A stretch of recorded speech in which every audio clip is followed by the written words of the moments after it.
Hello everyone.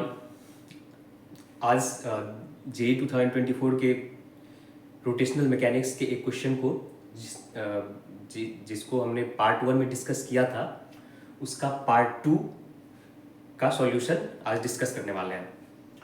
तो मैं फिर से एक बार क्वेश्चन को रिवाइंड कर देता हूँ कि क्वेश्चन क्या था, और हमने ये दो रिजल्ट्स फाइंड किया था। इसको एक्सप्लेन कर देता हूँ कि क्या कहाँ तक फाइंड कर लिया था। तो क्वेश्चन का फिगर कुछ ऐसा है कि एक ओ पॉइंट है जो कि रेस्ट में है, और ये एक हॉरिजॉन्टल अरेंजमेंट रखा हुआ है जहाँ पे कि ओ एक स्टेशनरी पॉइंट है, उसके अबाउट एक स्ट्रिंग अटैच्ड है। ये एक्चुअली एक स्ट्रिंग है एल लेंथ का, और उस स्ट्रिंग से अटैच्ड एक रॉड है जो जिसका लेंथ एल, दोनों का लेंथ एल एल है। अब क्या करते हैं कि इसके सेंटर से, रॉड के सेंटर से x दूरी पर में p इंपल्स, p मैग्नीट्यूड का, और इस डायरेक्शन में, जैसा कि इस फिगर में दिखाया है, इस डायरेक्शन में इसके 90 डिग्री पे एक p मैग्नीट्यूड का इंपल्स इंपार्ट करते हैं। तो क्वेश्चन में ये पूछा जा रहा है कि ये x कितना दूरी पे हमें ये p मैग्नीट्यूड फिक्स कर दिया गया है, लेकिन x कितनी दूरी पर में ये इस इंपल्स को इंपार्ट करना चाहिए सच दैट कि क्या हो जाए तो ये रॉड और ये स्ट्रिंग एक साथ मूव करे इस ओ पॉइंट के अबाउट, एक अलाइनमेंट के साथ मूव करे। मतलब ये जैसा कि अभी देख सकते हैं कि ये अगर स्ट्रिंग है और ये रॉड है तो ये कुछ ऐसा मूव करे। किसी भी इंस्टेंट ऑफ टाइम पर में क्या हो कि इसका जो एंगल होगा इस एक्सिस, लेट से इस एक्सिस के अबाउट, स्ट्रिंग का और रॉड का, दोनों का एंगल थीटा सेम होना चाहिए। ये कब होगा? तो ये एक यूनिक तरह का प्रॉब्लम है, ये एक नया प्रॉब्लम था। तो हमने कहाँ तक फाइंड किया था? अच्छा हाँ, तो p इम्पल्स इंपार्ट किया। तो ये मैंने लास्ट टाइम डिस्कस किया था कि p इम्पल्स बहुत ही छोटे कम समय के लिए होता है, और इसका मैग्नीट्यूड इतना हो जाता है कि इसमें change in momentum, change in angular momentum, सारा का सारा चीज़ आ जाएगा। ये स्ट्रिंग मासलेस है और इसका मास कुछ m मानते हैं, रॉड का मास, जो कि m यहाँ पे काम आएगा। ठीक है, तो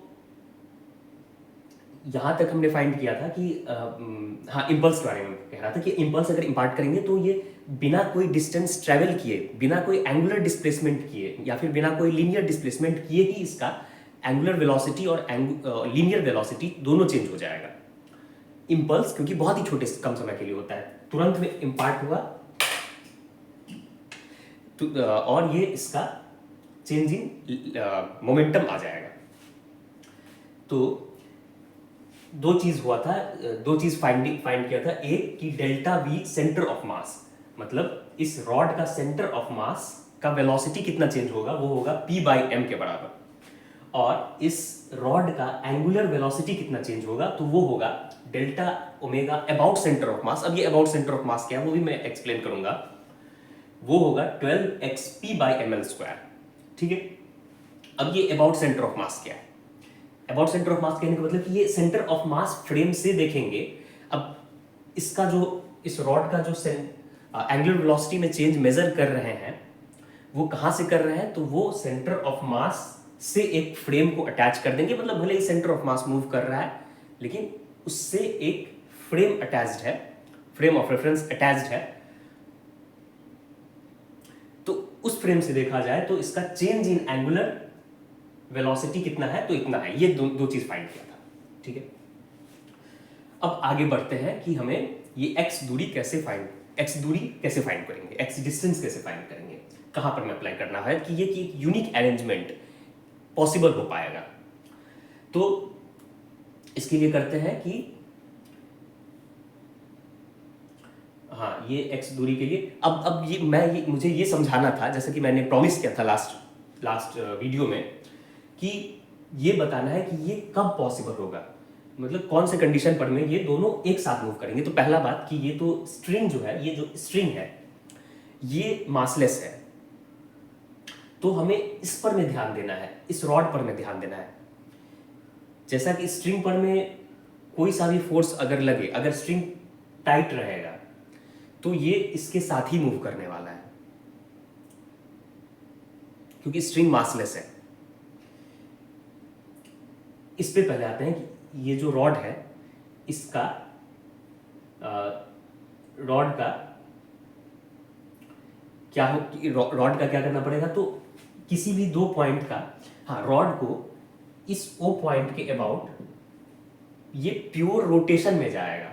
मतलब कि ये ओ पॉइंट है और ये रॉड इसके अबाउट प्योर रोटेशन में जाने वाला है। ये प्योर रोटेशन क्या होता है, रोटेशन क्या है, रोटेशन तब पॉसिबल है जब रॉड का हर एक पॉइंट, रॉड पर में लाई करने वाला हर एक पॉइंट, ये इतना रॉड है इतना बड़ा, इस पर में सारा पॉइंट जो होगा वो ओ पॉइंट के बाद प्योर सर्कुलर मोशन में जाएगा।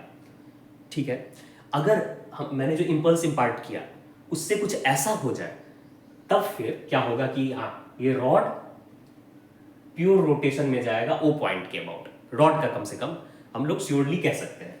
तो कब जाएगा ये, इसके किसी भी दो पॉइंट्स को उठाते हैं और इस कंडीशन को दो पॉइंट अगर प्योर रोटेशन में जाने वाला है तो इसका सारा पॉइंट प्योर रोटेशन में जाने वाला है ओ पॉइंट के बाद। तो दो पॉइंट को उठाते हैं, एक लेट से सेंटर ऑफ मास को उठाते हैं और एक इस पॉइंट को उठाते हैं। ठीक है, ये वाला जो पॉइंट है इसका नाम कुछ रख देते हैं, S, let's call this S for the moment. हाँ, तो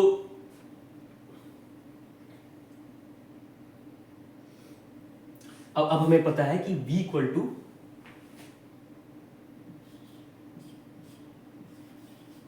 ओमेगा आर होता है। ठीक है, सर्कुलर मोशन के लिए तो omega equal to v by r. मतलब इस पॉइंट का, तो अगर दोनों का एंगुलर वेलोसिटी यहां से देखा जाए, ओ पॉइंट से देखा जाए, तो एंगुलर वेलोसिटी इस पॉइंट का और लेट से इस पॉइंट का या फिर सेंटर ऑफ मास का, किसी भी पॉइंट का, दो पॉइंट का सेम है, तो ये पूरा का पूरा रॉड प्योर रोटेशन में जा रहा है। ठीक है, तो v1 बाय r1 इस पॉइंट का velocity bye r1 by the distance l should be, ये होना चाहिए किसके, इस सेंटर ऑफ मास का डिस्टेंस और सेंटर ऑफ मास का वेलोसिटी जो होगा। ठीक है, सेंटर ऑफ मास पे आते हैं तो velocity of centre of mass divided by velocity of center of mass divided by the distance, that is L plus L by 2, that is जो कि है 3L by 2 के बराबर। ये होना चाहिए किसके बराबर, तो velocity of the point S, velocity of the point S divided by, मतलब जिसको डिवाइड करेंगे कितने दूरी से, L डिस्टेंस से दूरी। ठीक है, ये कब का बता रहे हैं,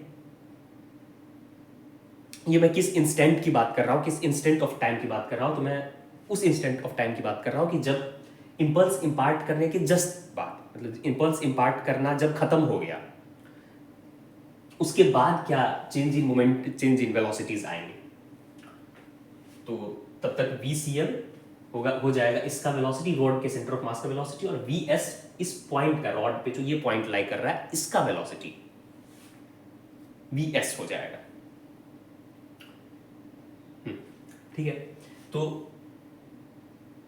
अब velocity of centre of mass क्या है, तो वो इनिशियली 0 था और change in velocity of centre of mass P by M है, तो इसीलिए ये क्वांटिटी हो जाएगा P बाई M, और ये पहले से 3L by 2 बैठा हुआ है, ये होगा VS बाई L के बराबर। तो इसका मतलब कि ये L को अगर उधर ले जाए तो VS इसके बराबर होगा, VS equal to PL by 2PL by 3ML जो कि होगा 2p बाय 3m। ये vs का मैग्नीट्यूड हो गया। ठीक है, अब आगे क्या करेंगे कि vs का मैग्नीट्यूड 2p बाय 3m के बराबर आ रहा है, तो इसका वेलोसिटी एक और तरीके से फाइंड कर सकते हैं। एंड इसका अभी तक मैंने इसका यूज किया है, पर एंगुलर वेलोसिटी जो सेंटर ऑफ मास फ्रेम से देख रहे हैं उसका तो यूज नहीं किया है। तो उसको यूज करके वेलोसिटी ऑफ पॉइंट एस को एक और तरीके से फाइंड कर सकते हैं। कैसे करेंगे? तो वो गैलीलियन ट्रांसफॉर्मेशन ऑफ वेलोसिटीज जो होता है उसका फॉर्मूला लगा करके, उसका यूज करके, उस कंडीशन का यूज करके हम वेलोसिटी ऑफ पॉइंट एस को फाइंड करेंगे।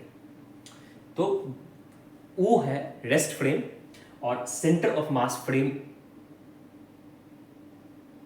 ट्रांसलेटेड फ्रेम है। ये दो फ्रेम के बीच में जो ट्रांसलेशन होगा उससे एस पॉइंट के वेलोसिटी कितना कितना होने वाला है इसका यूज करेंगे।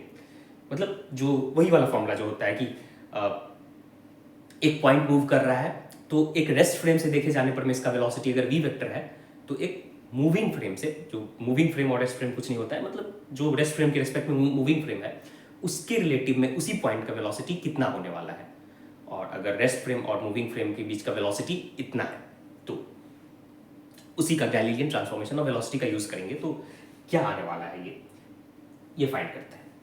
तो velocity vector of point S with respect to O frame, rest frame, ground frame, better to ground frame, is equal to velocity of S with respect to the centre of mass frame plus velocity of center of mass with respect to this O frame.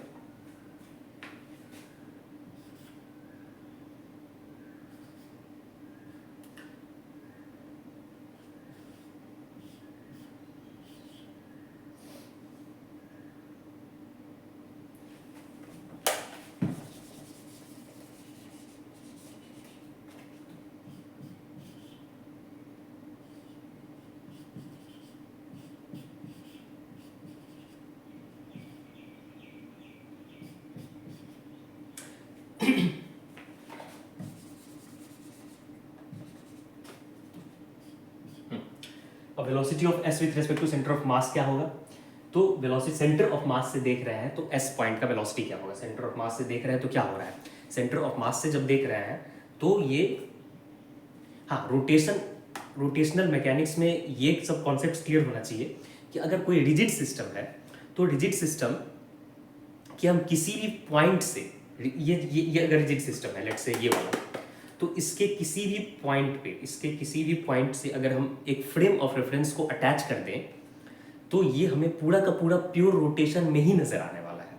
ये इसमें centre of मास का कोई speciality नहीं है।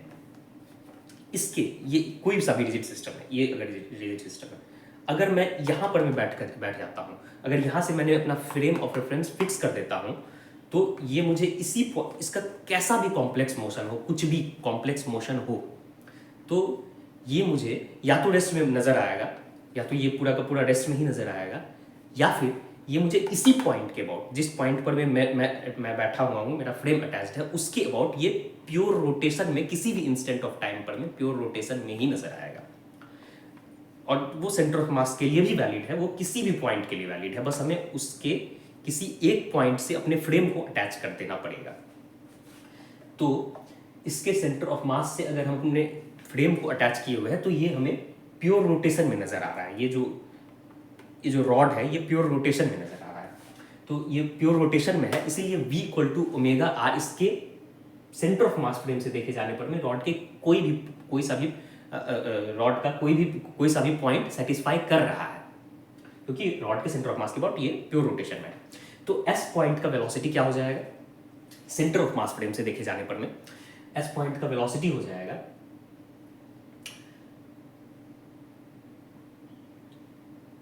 v equal to omega, मतलब delta omega centre of mass multiplied by L/2। ठीक है, तो ये क्वांटिटी बनने वाला है कुछ ऐसा। Delta omega centre of mass times L/2। और इसका डायरेक्शन क्या होने वाला है? अब देखो डायरेक्शन, चूंकि ये P मोमेंटम अगर इधर इम्पार्ट कर रहे हैं तो जो इसका वेलोसिटी सेंटर ऑफ मास के अबाउट आने वाला है वो इस डायरेक्शन में आने वाला है। तो इसको इसके साथ एक माइनस साइन लगा देंगे, ठीक है, ये एक माइनस साइन लगा देंगे कि ये इस बात को बता रहा है कि इसका वेलोसिटी इधर की ओर जाने वाला है, सेंटर ऑफ मास के अबाउट एस पॉइंट का वेलोसिटी इधर जाने वाला है, क्योंकि हमने पहले से ही P को इधर मान लिया है इसलिए, ठीक है। और velocity of centre of mass about O point, centre of मास का वेलोसिटी O पॉइंट के अबाउट क्या होगा, तो वो होगा डेल्टा V सेंटर ऑफ मास बराबर P/m। ये प्लस में, ये पॉजिटिव में लगने वाला है क्योंकि इधर इम्पल्स इधर लग रहा है, तो पूरा का पूरा लीनियर मोमेंटम में जो चेंज आएगा, velocity of centre of mass में जो चेंज आएगा, there is a direct correlation between, एक डायरेक्ट कोरिलेशन है सेंटर ऑफ मास के वेलोसिटी और सिस्टम के लीनियर मोमेंटम के बीच में। तो ये डेल्टा V सेंटर ऑफ मास जो होगा वो P/m के बराबर होगा, ठीक है। अब डेल्टा ओमेगा सेंटर ऑफ मास को यहां से उठा करके रख देते हैं तो क्या वो आने वाला है, डेल्टा ओमेगा सेंटर ऑफ मास बराबर 12xp divided by ml square. कभी L मैं बड़ा कभी छोटा लिख दे रहा हूं, लेकिन दैट इज द सेम, वो एक ही L है, एक ही L की बात कर रहे हैं, multiplied by L/2 plus P/m, एक माइनस साइन के साथ।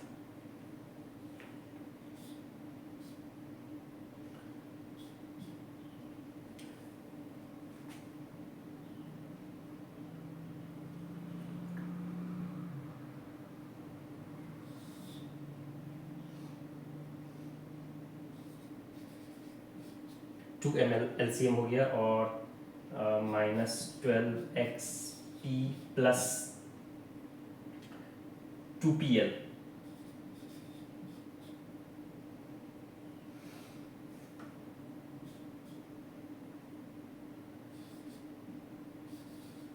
To p L minus 6x divided by 2ml equal to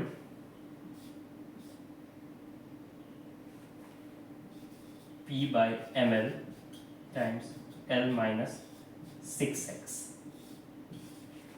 last में क्या है, P/ml times L minus 6x। ये किसके बराबर है, ये velocity of S point with respect to O जो कि इसके बराबर है। तो ये क्वांटिटी और ये क्वांटिटी को इक्वेट करना है।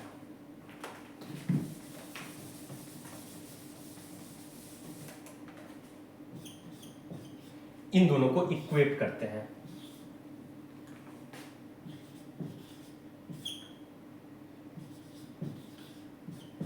To p by three m equal to P/ml L minus 6x।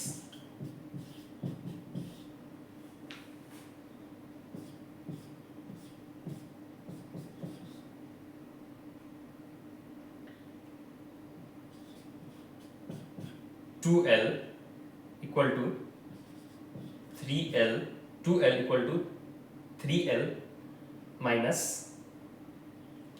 18x। It implies that L equal to 18x,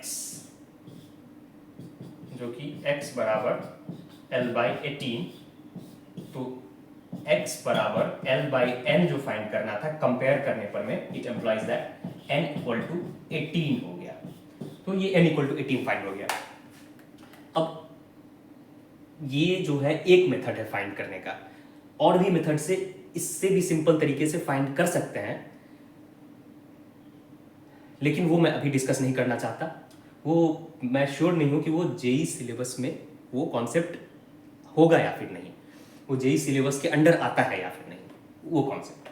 तो इसीलिए मैं उस तरीके से डिस्कस नहीं कर रहा था, मैं सेंटर ऑफ मास से जा करके ये वो पॉइंट से जा करके वो पॉइंट से देखने पर मैं फिल्म ट्रांसलेशन क्या होगा उसका इस्तेमाल करके मैंने किया। हो सकता था मैं सेंटर ऑफ मास पे ही बैठ करके ये पूरा का पूरा निकाल देता। एनीवे, अगर कोई और मेथड है या फिर हाँ और मेथड से आप लोग कुछ सॉल्यूशन कर सकते हैं तो वो मुझे कमेंट बॉक्स में उसका सॉल्यूशन बना करके भेज दीजिएगा। एनीवे, तो ठीक है, ये एक इंटरेस्टिंग क्वेश्चन था जे रोटेशनल मैकेनिक्स का, और भी मैं रोटेशनल